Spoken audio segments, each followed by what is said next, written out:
In this episode, I'm talking all about the history, storytelling, and hidden gems in Peter Pan's flight at Disneyland. I'm also talking about visiting Disneyland in May and some Disney news. Don't miss it. Hi, I'm Melissa with Mix and Some Magic. I'm a Disney planning expert and I'm here to mix a little magic into your day. Each week I share Disney vacation planning tips, park strategies, and a little bit of Disney history sprinkled in. Of course, I like to include lots of Disney magic. Join me, let's mix in some magic.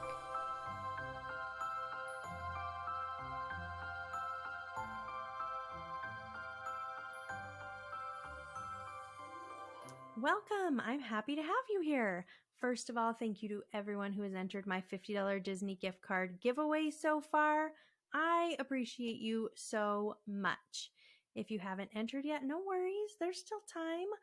All you have to do to enter to win is rate and review my podcast. Just leave me a review. That's it. So easy.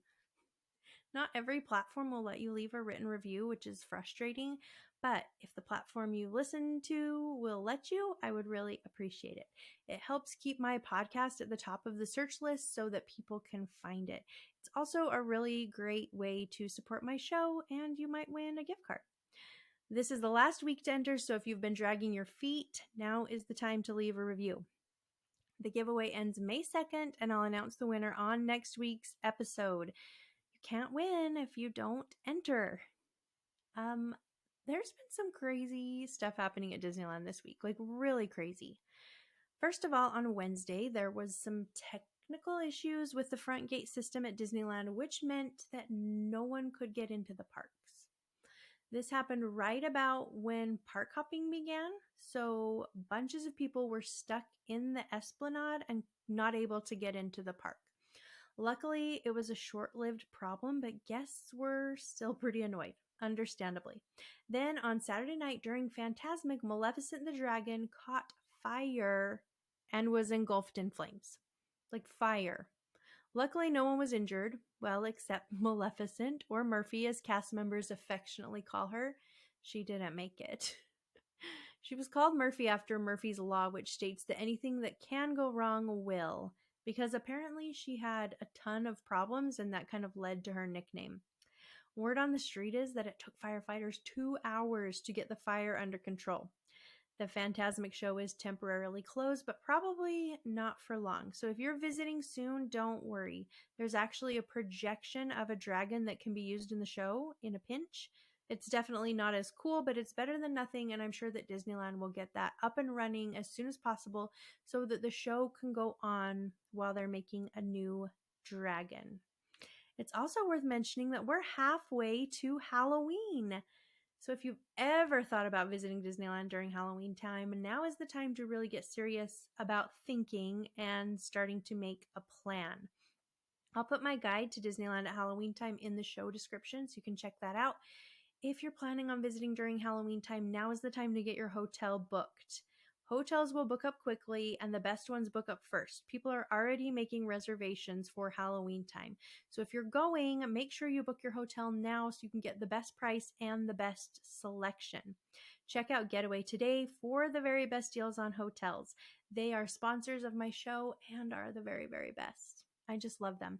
I'll put a link to them in the show notes, or you can call them at 1-855-GETAWAY and tell them that Mix and Some Magic sent you for the very best deals. Don't forget, if you book a package with tickets and a hotel, you can use my code MIX10 to save an additional $10. It's almost May, and that means it's time to talk about what's going on at Disneyland in May. I will be visiting with my girls in a couple of weeks. They're pretty excited. I'm pretty excited. They haven't been to Disneyland in over a year. People are always surprised when I tell them that my kids don't visit Disneyland very often. They probably go once every year or two, but we don't live near Disneyland, and when I visit, I'm usually there for work things. Of course, I'm having fun, but I'm also working with hotels or restaurants nearby or filming content or testing strategies, and it's just not a lot of fun for the kids to join me on those kinds of trips. And when we do family vacations, we like to visit lots of different places. Actually, that's a lie. My husband likes to visit lots of different places. He always says that the kids need to see that there are places in the world other than Disneyland, and I know that he's right, but I'd probably just spend all our family vacations at Disneyland if he'd let me. But we do branch out and do other things. Of course, we circle back to Disneyland as often as I can swing it. Anyway, I'm off track, but I'm taking my girls to Disneyland in May, which brings me to talking about Disneyland in May. How is that for a transition? Let's talk about ride closures and events happening at the Disneyland Resort in May. The Disney 100 celebration is going strong and should be around all year long. Disneyland After Dark Star Wars Night is happening May 2nd, 4th, 8th, and 11th. With that, Hyperspace Mountain is returning to Disneyland May 1st and will be around until June 4th. Hyperspace Mountain is an overlay that goes over Space Mountain that kind of shows up around Star Wars Night celebration, and I actually love Hyperspace Mountain. I think it's more fun than the original version, so I'm excited. Grad nights are happening May 12th, 14th, 17th, 19th, 21st, 24th, 25th, 30th, and 31st. There's a lot of grad nights, and I know some of you out there just started to panic because you didn't realize grad nights were happening during your visit. But don't panic. Grad nights do draw larger crowds, but I still think you're going to have a great time. I have a full guide to grad night at Disneyland that will be helpful for you, and I share a few tips. I'll put a link to that in the show notes. Make sure you check it out if you'll be visiting on a grad night. Silly Symphony Swings is still closed and has been for a while, but it will be reopening on May 19th, so that's exciting. Matterhorn is closed for refurbishments and will reopen on June 6th. Splash Mountain will be closing on May 31st, so if you're wanting to take one more ride, you'll have to do it by May 30th. I'm toying with the idea of being there for the last day. We'll see if I can make it happen. A lot of my Disney podcaster friends will be there because there's a big campaign going on to raise money for the Chalk Foundation while saying goodbye to Splash Mountain. It's actually a really cool idea, so if you'd like to be a part of it and make a donation to the Chalk Foundation, I'll put a link in the show notes so you can find out more information about that. Tarzan's Treehouse is still closed for retheming. It has been forever, and we don't have a reopening date yet. Hopefully we'll hear something on that soon because I'm pretty excited about that one. Oh, phew, that was a lot of info to throw at you. Thanks for hanging in there with me. Let's take a break, and when we come back, I'll tell you a little story about Peter Pan's flight at Disneyland. Don't go anywhere. You're listening to Mix in Some Magic.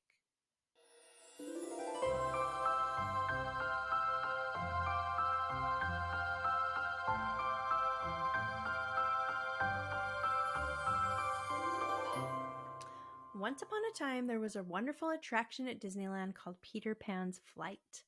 I've always had a love for Peter Pan. It's my favorite Disney movie. Tinkerbell is my favorite Disney character, and Captain Hook is my favorite villain.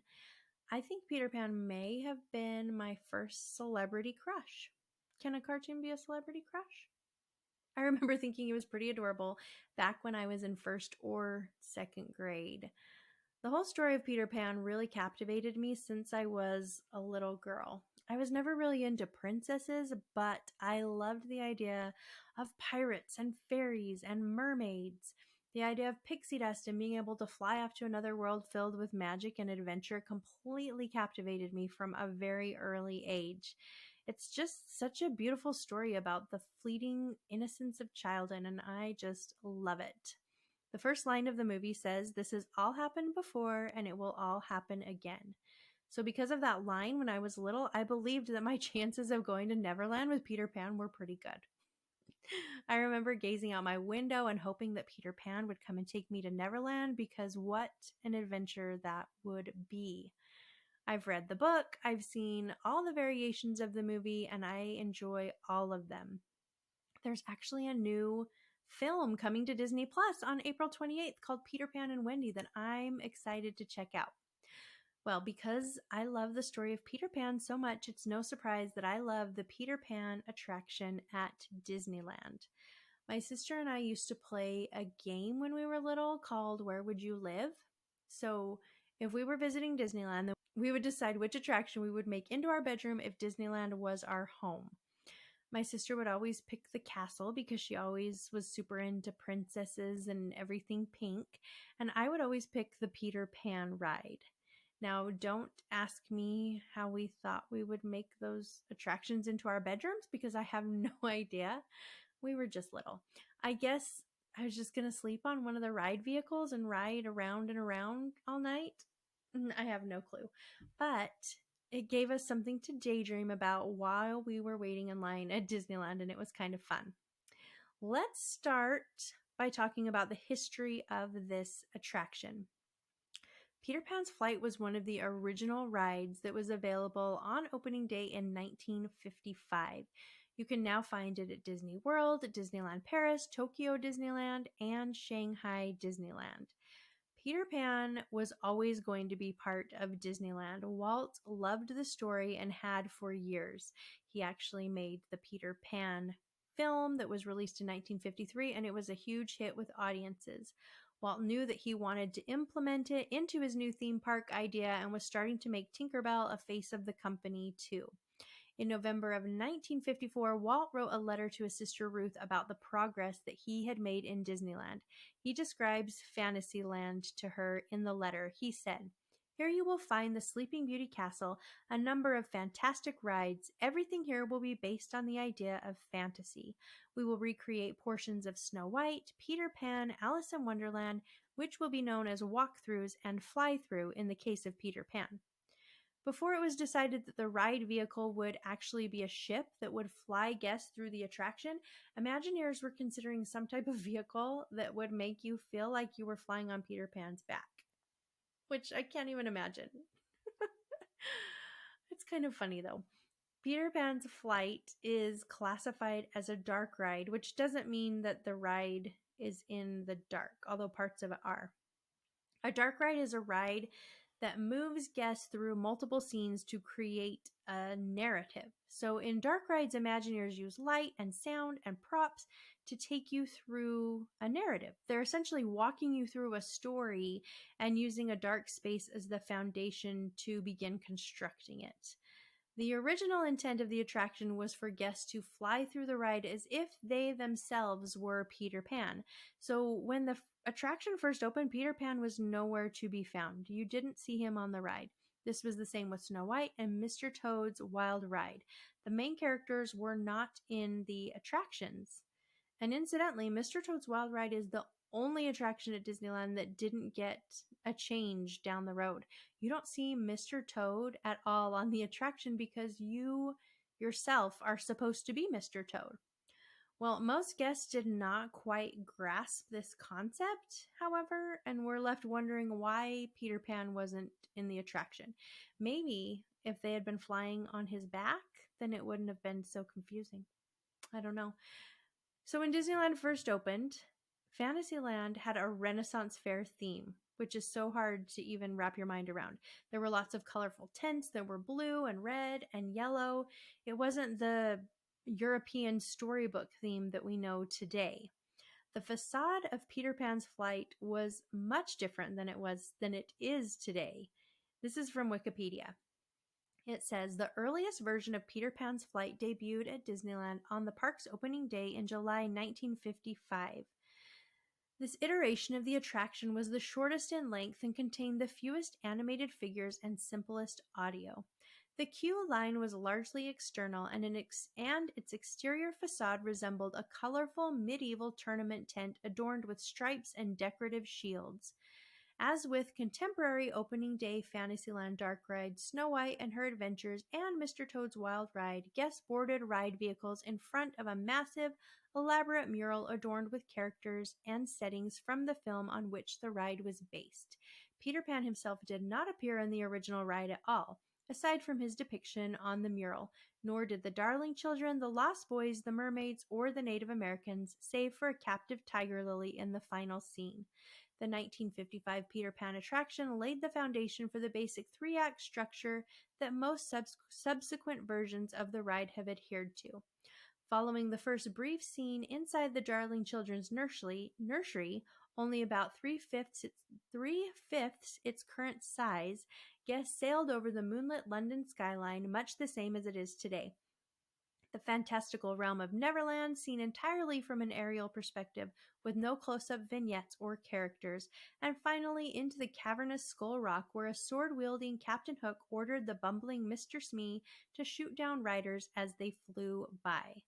The final sight in the attraction was Tick-Tock the crocodile staring intently at guests, his mouth agape. Just before they exited the scene through a set of doors disguised as a waterfall and returned to the loading area.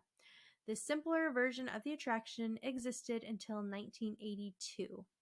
Then in the 1960s, the track system got an upgrade as well as the sound system and lighting. Small upgrades were made to London and Neverland scenes, and Skull Rock was moved so that you flew past it instead of through it, which is too bad. That would have been cool to fly through Skull Rock. Then in 1983, Fantasyland got a retheming. They did away with the medieval fair theme and changed it completely to the Storybook Village theme that we know and love today. When the land reopened, the Peter Pan attraction had been plussed up quite a bit. This is from Wikipedia. It says the new Disneyland ride opened as part of the new Fantasyland on May 25th, 1983. After winding through the queue, guests board a 3-passenger miniature galleon which is suspended from a track on the ceiling above to enhance the sensation of flying through the air. The ship leaves the load area and winds through the Darlings' nursery, passing Nana, the St. Bernard dog nursemaid. Wendy, John, and Michael Darling are on the bed, and Peter Pan's shadow is on the wall. Guests hear Peter Pan saying, "Come on, everybody, here we go!" At this point, the ship flies out of the nursery window and over moonlit London. Lights from Tinker Bell twinkle all around, and below guests are miniature versions of some of London's famous landmarks, including St. Paul's Cathedral, Big Ben, the Tower Bridge, and the River Thames. Thames? Not sure. Then, going past the second star to the right and straight on till morning, the flying ship reached Neverland, where guests passed some of its landmarks, including the Indian Village, a glowing volcano, the Lost Boys Camp, Mermaid Lagoon, and Skull Rock. It is here that guests encounter some of Neverland's most famous residents, including Princess Tiger Lily, Mr. Smee, Tick-Tock the Crocodile, and Peter Pan's arch-rival, Captain Hook, in addition to Peter Pan and the Darlings. On February 2nd of 2015, the attraction closed once again for refurbishment and opened July 1st, 2015. New animatronics of Wendy, John, and Michael now fly above John's bed in the nursery. Previously, John and Michael were just sitting on John's bed, and Wendy was sitting on a chair next to them. New special effects were also added to London and the Neverland scenes, and that is the version that we have today that we all love so much, or at least that I love so much. Hopefully you do too. Let's do a little ride through using our imagination so that we can get a full picture of this attraction, and I can point out some of the fun things for you to keep an eye out for next time you're on the ride. Let's start with the queue for Peter Pan's flight. It's pretty basic, although Disney has tried to jazz it up with a fun Disney Play app game. The line is tight and has lots of back and forth turns, and there's really not much to look at. I do recommend playing the Peter Pan's Flight game on the Disney Play app because it is pretty fun. They have a question and answer part and an I Spy game where you can look for some hidden things within the queue. I think they have like a flute and Nana and John's top hat, that sort of thing. If you're using the Disney Play app, then you can turn on this lantern that you'll see towards the end of the queue. When it lights up, you can see Tinkerbell inside. It's pretty great. I love it so much. If for some reason the line is moving really quickly and you don't have a chance to turn on the lantern, you can find another lantern at the end of the attraction, so you can try it there too. So don't panic. Now, if you're ever in Walt Disney World, you're going to want to wait in the regular queue for Peter Pan. Disney World's version of this attraction has a lightning lane option. We don't have that at Disneyland, but at Disney World, the queue for this attraction is incredible. You go through the Darling Children's Nursery. It's so cute. You'll see Tinkerbell flying around in there and Peter Pan's shadow. It's quite wonderful. If you use a lightning lane, though, then you miss it completely. Let's talk about Disneyland's version. When you're first getting on the ride, you'll see a cast member sitting on a chair that's made to look like the rooftop of London chimney. This is one of those little details that most people don't notice, but really shows Disney's attention to detail. You start by boarding your ship. You can fit 2 to 3 people in each ride vehicle, and then you take off over the rooftops and straight into the Darlings nursery. Notice Nana is sitting by a pile of letter blocks. You remember that scene from the movie when she stacks them up and Mr. Darling trips and knocks them all down? Pay attention to the blocks because they go by really quickly, but you'll notice that they spell something out. Disney cast members change it occasionally, but it usually spells out Disney. Next, we see the Darling Children, Peter Pan's Shadow, and Tinkerbell. They're all getting ready to fly out the window, and it's clear we've arrived just in time because they're leaving on their adventure to Neverland, and we get to join them. Peter Pan yells, "Here we go, off to Neverland." Did I sound just like him? And we fly out the nursery window over the rooftops of the Darlings neighborhood, and soon we find ourselves flying high over the rooftops of London. An actual map of London was used for this scene. You'll see little cars driving by underneath you. It's so cute. You're actually only about 17 feet or less off the ground, but because of forced perspective, then you're made to feel like you're much higher. One of the main things you'll notice in this scene is Big Ben, the giant clock. You'll see Peter, Wendy, John, and Michael land on the hand of the clock, just like in the movie. And now as you come around, though, the other side, keep your eye on the clock, because on the other side, you'll be able to see a full body hidden Mickey if you're paying close attention. Next, you'll see the second star on the right, which means we're almost there because we know that to get to Neverland, you just head to the second star on the right and straight on till morning. We go around a corner and pass into Neverland, which is absolutely beautiful. You'll notice the volcano, the Jolly Roger, Mermaid Lagoon under the rainbow, and when you're passing the Jolly Roger, look at the water right next to the ship. If you look real closely, you'll be able to see the TikTok croc swimming around. Apparently, this detail has been around since the refurbishment in 2015, but I just barely found out about it on my last trip. I'm so excited about it. I can't get over it. I've also heard that there's a tiny figure of the Little Mermaid right next to the rainbow, but it's really hard to see unless the lights are on. So I will definitely be looking for that on my next visit. Next, we go around another bend and see Princess Tiger Lily by Skull Rock. She's all tied up and the tide is coming in, so it's a bad situation. In the next scene, we get a close-up view of the Jolly Roger.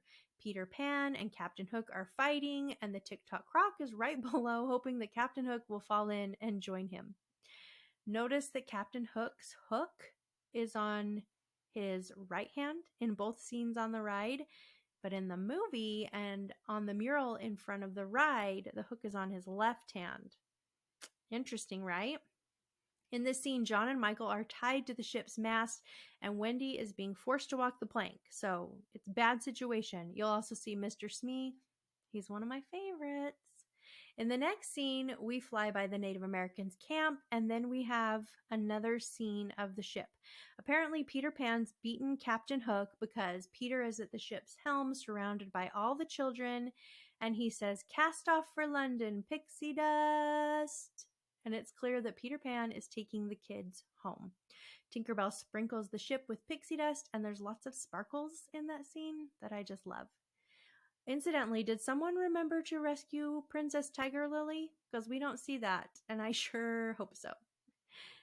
Next, we see Captain Hook standing on top of the gaping jaws of the TikTok croc, yelling for Mr. Smee, while Mr. Smee is in his rowboat trying to save him. Mr. Smee says, "I'm coming, Cap'n." It just makes me smile every time. I just love Mr. Smee. The final scene is a brief glimpse of 3 mermaids in Mermaid Lagoon, and then that's it. The ride is over. The attraction lasts about 2 minutes and 40 seconds. It's a very short. There's no height requirement, so anybody can ride. The line for this attraction is consistently about 30 to 40 minutes, although it can be longer. So why is the line so long? Well, lots of people are like me and just love the attraction, but it is a very slow loading ride and doesn't move people through quickly. There are only 12 ships that can run at a time, and each ship only holds 2 or 3 people. About 600 to 800 people can ride this attraction per hour, and that is not a lot. For comparison, Pirates of the Caribbean can have 3,400 people ride in an hour. So you're going to have to wait a while to experience this attraction. There's really no way around it unless you have early entry, and then make sure you ride Peter Pan. But I do recommend riding it. I think it's worth the wait. I prefer to save this ride for later in the day, though. The line is in the direct sun for a good part of the day, and it can get really hot and miserable. So I like to get in line for this attraction after dark. So even if I do end up waiting for a while, at least I won't be hot while I wait. Well, that's it for Once Upon a Time Peter Pan's Flight. I hope you enjoyed this episode. I sure enjoyed putting it together for you. I love these episodes and I love Peter Pan. It was just great. Don't forget to rate and review my podcast so you can be entered to win a $50 Disney gift card. I also wanted to mention that I have a brand new YouTube channel. It's just like a little tiny baby now. And I'm slowly but surely learning the ropes of YouTube. It's been a deal. But I hope you'll join me over there too and check out some of my content over there. I just released a short video full of tips and helpful information about rope dropping, so I'll put a link in the show notes in case you want to check it out. I hope you have a wonderful rest of your week. I have a friend from Arizona coming into town that I get to hang out with this week. I'm so excited about that. Should be fun. And I will be back next week with something new. Thanks so much for listening. We'll talk soon.